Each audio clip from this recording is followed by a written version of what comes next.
Hello, my name is Bill Coughlin, and welcome to First Person Civil War Podcast, which retells the stories of the soldiers and officers on the ground in the battles of the Civil War. Episode 15 is entitled First Lieutenant William Hewitt and the 12th West Virginia at the Third Battle of Petersburg, and relies on his book, History of the 12th West Virginia Volunteer Infantry, the part it took in the War of the Rebellion, 1861 to 1865, which William Hewitt published in 1892.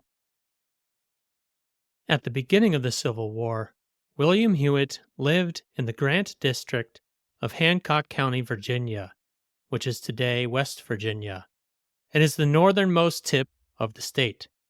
Pittsburgh, Pennsylvania, if you look at a map, is approximately 45 miles and generally east of this district.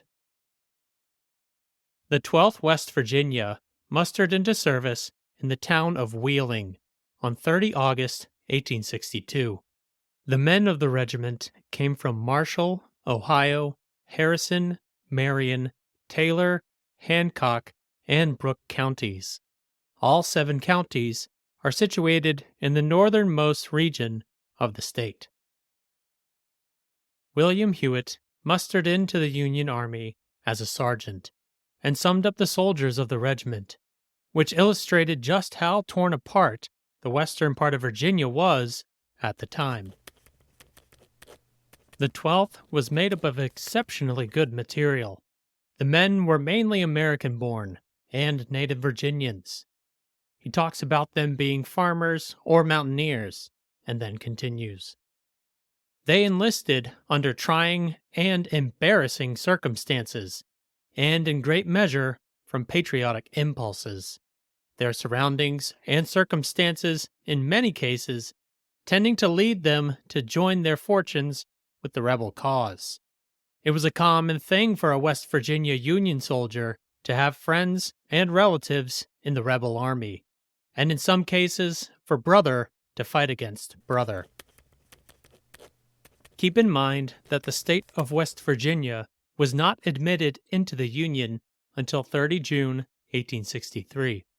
So William Hewitt's remark here about trying and embarrassing circumstances and their surroundings highlights how the war actually tore families apart in this part of Virginia. And just for an example, a son decided to enlist in the 12th West Virginia and informed his parents, and were shocked as they expected him to enlist in a Confederate regiment. The 12th West Virginia saw service in the Shenandoah Valley and fought in battles such as the Second Battle of Winchester and the Battle of New Market, before it was transferred to the Army of the James on 19 December 1864. By 1 April 1865, the 12th West Virginia occupied a position in the Petersburg trenches around Hatcher's Run, in Colonel William B. Curtis's 2nd Brigade of Major General John W. Turner's Independent Division of the 24th Corps, commanded by Major General John Gibbon. The Confederate Army around Petersburg by this time had already suffered the defeat at Fort Stedman and at Five Forks, and the pressure of the Union armies continued to increase. That night, Lieutenant Hewitt and the 12th West Virginia prepared for the impending assault the next morning. As the rebels lay behind their entrenchments that night, it may be that they regarded this thundering and lightning of Uncle Sam's siege guns as betokening his vengeful wrath and their impending doom. And he continues, the 12th took a position and lay close up to the enemy's lines that night, fully expecting to have to attack his entrenchments in the morning, but fortunately did not have to do this. On 2 April 1865, the Army of the Potomac's 6th Corps, which was on the immediate right of the 12th West Virginia, assaulted and smashed through the Confederate defenses around Hatcher's Run. First Lieutenant Hewitt and the 12th West Virginia marched toward the newly carried Confederate works. The 6th Corps, having broken the lines in its front, the rebels soon thereafter evacuated their works in our front. Our brigade then moved to the right toward Petersburg, arriving near the city a little after noon. By this time, all the enemy's works southwest of the city had fallen into our hands, except 3 forts near it, and several thousand prisoners besides. One of these fortifications was Fort Gregg, which was a stronghold east of the breakthrough, and was ordered to be carried. First Lieutenant Hewitt and the 12th West Virginia arranged for their assault, as the first attempt to take the fort failed. Our brigade was marched up and halted in line on high ground, facing toward Fort Gregg to the north. All was quiet as yet, there being no firing. When we reached this ground, we could see some of our troops, a part of the 1st Division of our corps, a little to the right of a direct line from us to the fort, and pretty close up to it. They were in a wavering condition, having failed to enter the fort. Despite a deteriorating defensive position, the Confederates holding Fort Gregg would not relinquish it without a fight. First Lieutenant Hewitt and the 12th West Virginia soon received orders to advance. A little later, an aide rode up to Colonel Curtis, evidently giving an order. The colonel looked a little pale, but unflinching, and almost before we had time to think, and without any announcement of what we had to do, the order of "Attention, 2nd Brigade! Shoulder arms! Right shoulder shift arms! Forward, double quick, march!" was given. The boys seemed to know by a common understanding what was wanted, and giving a yell, a sort of rebel yell, they started on the charge, running like mad their very best, seeming to realize that the sooner they got to the fort, the fewer of them would get killed. The aide that First Lieutenant Hewitt saw speaking with Colonel Curtis was most likely from Major General Turner's staff. The 1st and 2nd Brigades of the Independent Division were assigned to support their sister division of the 24th Corps in the assault, and First Lieutenant Hewitt, the 12th West Virginia, and the rest of their brigade were now on the left flank of this advance. The distance to be charged was perhaps 500 yards down a slope and up a slope. In the hollow or foot of the slopes, something less than halfway to the fort, there was some low swamp brush. When this was reached, the enemy opened on our men, apparently with grape or canister. The balls could be heard striking in the mud and passing through the brush. And he continues, "The men rushed rapidly on their ranks, necessarily much broken by their passing through the low swamp brush, their different capabilities as runners, and they're all rushing toward the one point, the fort." First Lieutenant Hewitt credits that the light casualties of the advance was due to their speed, and more importantly, the 1st Division's renewed advance. Once the regiment was at the base of the fort, however, the Confederate fire began to concentrate on them. First Lieutenant Hewitt and the 12th West Virginia continued to advance into Fort Gregg. When the order to charge was given, Private J.W. Caldwell of Company D took off his hat and, swinging it over his head, shouted, "That's our fort! That's our fort!" But the gallant boy, falling dead upon the field, failed to witness its capture. At this point, First Lieutenant Hewitt pauses the narrative to discuss an order the brigade received to withdraw from Fort Gregg. But there seems to be debate, even in 1892, whether the men of the brigade heard this order and ignored it, or even heard it at all. Regardless, First Lieutenant Hewitt and the regiment continued to advance. When within 50 yards of the fort, Sergeant Adams of Company D fell wounded. The colors were picked up and bravely carried forward by Private Logsdon, and continues. At length, as a movement toward entering the fort, the gallant Logsdon undertook to plant the flag of the 12th upon the parapet, and was killed, falling back into the ditch. The colors were then seized by Lieutenant Caldwell of Company A, who leapt upon the parapet, and in attempting to plant the colors there, was killed, falling also into the ditch. The flag fell inside of the fort. Then the brave boys of the 12th rushed to the parapet to recover their flag. Among the men of the regiment was 2nd Lieutenant Josiah M. Curtis, who personally recovered the regimental flag, alongside 2 other color bearers, Corporal Andrew O. Apple and Private Joseph McCauslin. The 12th West Virginia had 3 colors during this assault, as their regimental commander was also the brigade commander, which warranted his own stand of colors. First Lieutenant Hewitt witnessed these men rush forward. They were joined by comrades of the rest of the brigade.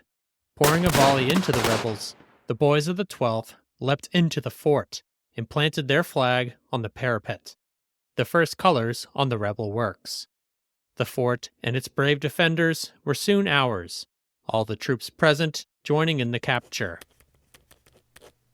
As the 12th West Virginia seized Fort Gregg, Private Charles A. Reeder personally captured a flag of one of the Confederate regiments within the fort.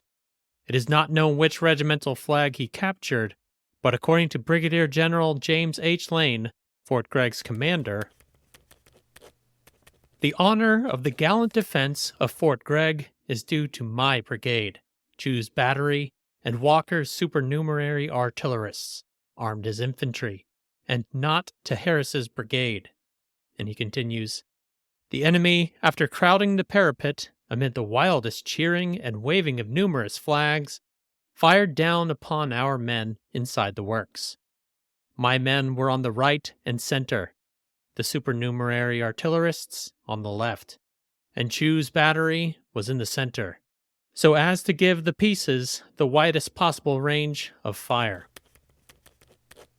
By the end of the day, the siege of Petersburg was over.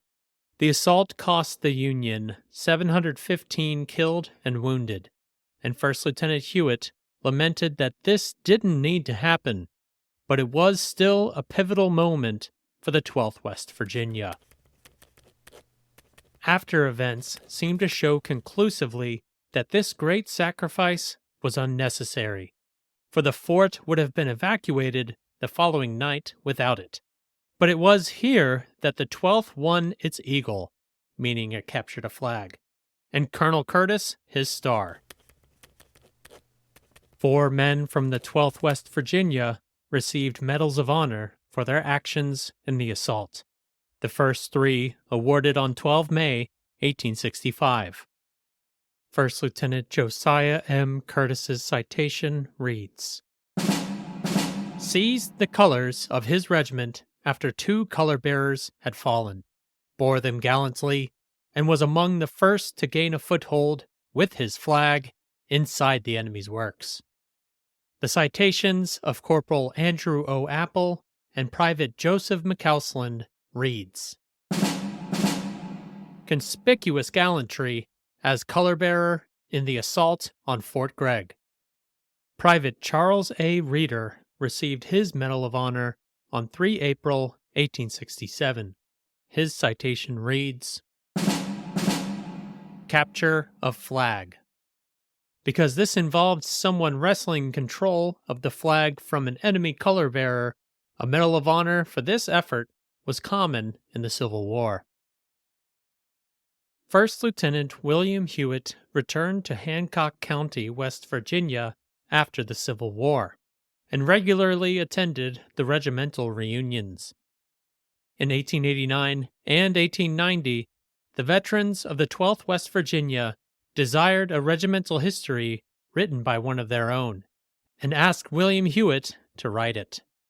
He initially believed that he was inappropriate for the task, but in 1890 he agreed to write History of the 12th West Virginia Volunteer Infantry, the part it took in the War of the Rebellion, 1861 to 1865, which he published in 1892.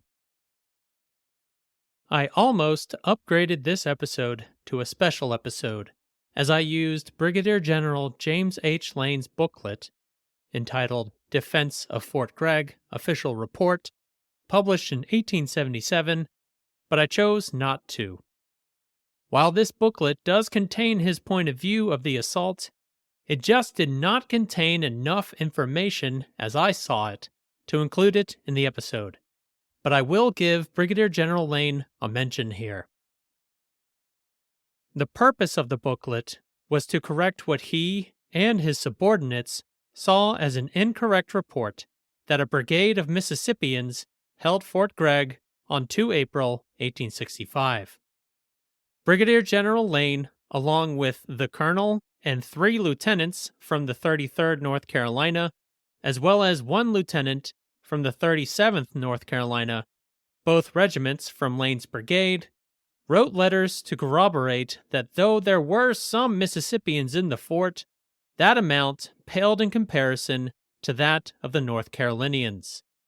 Though Brigadier General Nathan H. Harris's Mississippi Brigade was in the same area, most of those men were in Fort Whitworth, which was just to the north and itself under attack at the same time. This means the captured flag belonged to either the 18th, 28th, 33rd, or 37th North Carolina regiments. Thank you for listening to the 15th episode. The link to William Hewitt's book is now available on the podcast website, firstpersoncivilwarpodcast.com. On Instagram, Facebook, X, and LinkedIn this week, you will find a picture of William Hewitt in 1860, a drawing of the 24th Corps' assault on Fort Gregg, and all 4 Medal of Honor winners: First Lieutenant Curtis, Corporal Apple, Private McCauslin, and Private Reeder. Please follow, like, and leave a review on your podcasting platform of choice. Corporal Preston L. Ledford of Company B, 14th North Carolina, provides next week's first-person account at the Battle of Cedar Creek. My name is Bill Coughlin, and thank you for listening to First Person Civil War Podcast.